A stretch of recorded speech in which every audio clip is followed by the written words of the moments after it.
ما میگیم که نیست هیچ کسی مستحق عبادت و نیست هیچ کسی مستحقی که قانون از این بالای ما تطبیق شود الا الله، بغیر از الله.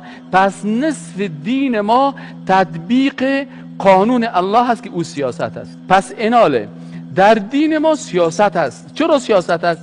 چون سیاست تطبیق قانون است و مسلمان میگه که هیچ کسی مستحق از این نیست که قانونش تطبیق شود الا الله، بغیر از الله.